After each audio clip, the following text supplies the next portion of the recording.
बिस्मिल्लाहिर्रहमानिर्रहीम। अस्सलाम वालेकुम दोस्तों, मेरे चैनल शांति। दोस्तों आज हम बात करेंगे कि हम अपनी साइट पर पिकवर्कर्स के ज़रिए यूनिक ट्रैफ़िक कैसे भेज सकते हैं। यूनिक ट्रैफ़िक का मतलब ये है कि हम हर बार एक नया विज़िटर हमारे साइट पे आए और हमारे साइट को वॉच करे, उसको रीड करे। तो एक बंदे ने, एक साहब ने मुझे कमेंट किया कि मैं पिकवर्कर के ज़रिए ऐसे ट्रैफ़िक कैसे लाऊँ जैसे कि एक बंदा मेरी वेबसाइट पे आ जाए और वो मेरी वेबसाइट को विज़िट करे, उसको रीड करे और वो अगले 1 महीने तक दोबारा मेरी साइट पे ना आए। तो ऐसी सेटिंग मैंने पिकवर्कर पे कहीं नहीं देखी कि कहीं पर ऐसा लिखा हो कि इस यूज़र ने एक बार इस साइट को विज़िट किया है, दोबारा ये इस साइट को विज़िट कर सकता है या नहीं कर सकता, ठीक है? तो इसके लिए मुझे 2 ट्रिक्स समझ में आए कि 2 ट्रिक से हम ये इसको हल कर सकते हैं। तो एक ट्रिक ये है कि हम यहाँ से जैसे पोस्ट जॉब पे चले जाते हैं, तो यहाँ पर ये लोकेशन जो दिया जाता है एरिया यानी चूज़ टारगेटिंग ज़ोन जो दिया जाता है, तो मैं इसमें जैसे इस एशिया को सेलेक्ट कर लेता हूँ। तो एशिया को सेलेक्ट करके हम वहाँ से एक कंट्री को सेलेक्ट कर लेते हैं। जैसे 1 महीने में हमारे पास 30 दिन होते हैं, ठीक है? अप्रॉक्सिमेटली। तो उसमें क्या है कि आपने उस 30 दिन में ऐसी कंट्रीज़ को सेलेक्ट करना है। यानी अगर आप मिसाल के तौर पर आप एक दिन में 1000 विज़िटर फॉर एग्ज़ाम्पल अपने साइट पे चाहते हैं, ठीक है? तो आप हर दिन नई-नई कंट्री को सेलेक्ट करके आप विज़िटर भेज सकते हैं। रोज़ाना जॉब लगाकर आप भेज सकते हैं। जैसे यहाँ पर ये कंट्रीज़ दिए गए हैं और मैं चाहता हूँ कि इन सारी कंट्रीज़ से मुझे ट्रैफ़िक मिले, लेकिन जो रिपीटेड यूज़र ना आए, ठीक है?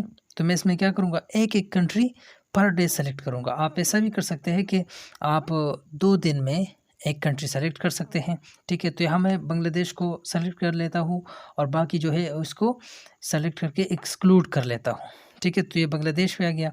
यहाँ पर मैं SEO promote content search engage इसको सेलेक्ट कर लेता हूँ। तो इससे ये होगा कि जैसे मेरी आज की जो विज़िटर है, जो मेरी जॉब है, जो यूज़र आ जाएँगे, कल मैं अगर पाकिस्तान सेलेक्ट कर लेता हूँ तो उसमें बांग्लादेश के जो यूज़र है वो नहीं होंगे, तो मतलब कल भी यूनिक होंगे। फिर परसों मैं श्रीलंका को सेलेक्ट कर लेता हूँ तो फिर भी वो यूनिक होंगे। तो इसी तरह से हम कर सकते हैं। दूसरा तरीका ये है कि दूसरे तरीके में चलिए हम इस टास्क में स्टेप्स की तरफ चले जाते हैं। इस जॉब लगाने के इस प्रोसेस में स्टेप्स की तरफ चले जाते हैं। तो यहाँ पर मैं एक स्टेप में लिख लेता हूँ कि यहाँ पर लिख लेता हूँ ये तीसरे स्टेप में। फॉर एग्ज़ाम्पल ये मैं एक सपोज़ लिख देता हूँ कि if you have visited my site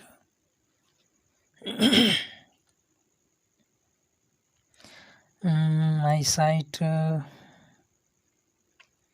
from last 30 days। अगर आपने मेरे लास्ट 30 डेज़ में मेरे साइट को विज़िट किया है तो डोंट डू दिस टास्क, ठीक है? तो आप ये जॉब नहीं कर सकते। माई जॉब जो मैंने ये जॉब दिया है ये आप अभी नहीं कर सकते, ठीक है?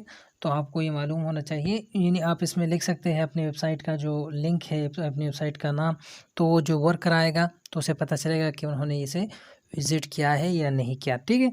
तो उम्मीद है कि इससे आपका जो मसला है वो हल हो सकता है, ठीक है? तो यूनिक यूज़र ऐसे हासिल कर सकते हैं। थोड़ा-सा मैं इसको समराइज़ करूँ तो आप ऐसा भी कर सकते हैं कि 15 कंट्रीज़ सेलेक्ट कर सकते हैं। हर कंट्री पे 2 दिन के लिए आप जॉब लगा सकते हैं। मानो कि आपको 1000 विज़िटर चाहिए या 2000 विज़िटर चाहिए या 5000 विज़िटर चाहिए, तो आप पर 2 डे को 1 कंट्री सेलेक्ट कर सकते हैं, वो आपकी जॉब कर लेंगे, ठीक है? तो इसी तरह से वो यूनिक बन गए। फिर अगले दिन 2 दिन के लिए एक नया कंट्री, तो वो भी यूनिक हो गए। तो जैसे मंथ पूरा हो गया, फिर अगले मंथ से दोबारा ऐसे स्टार्ट कर सकते हैं, ठीक है? ऐसा भी हो सकता है। और दूसरा ये कि आप जब जॉब लगा रहे होते हैं तो उसकी इंस्ट्रक्शन में आप बता सकते हैं कि आपने अगर पिछले 30 दिनों में मेरी साइट को विज़िट किया है तो आप ये टास्क ना करें, और अगर नहीं किया तो आप मेरा ये टास्क कर दें। तो पहला जो तरीका है ये मुझे पसंद आया और मुझे लगा कि ये आपका काम कर लेगा। ठीक है, तो आज की वीडियो में इतना ही। वीडियो पसंद आए है तो वीडियो को लाइक कीजिए, फीडबैक ज़रूर दें कि ये वीडियो आपको कैसी लगी। चैनल पर नए हैं तो चैनल को सब्सक्राइब कीजिए। मुझे अगली वीडियो तक इजाज़त दीजिए। अल्लाह हाफ़िज़।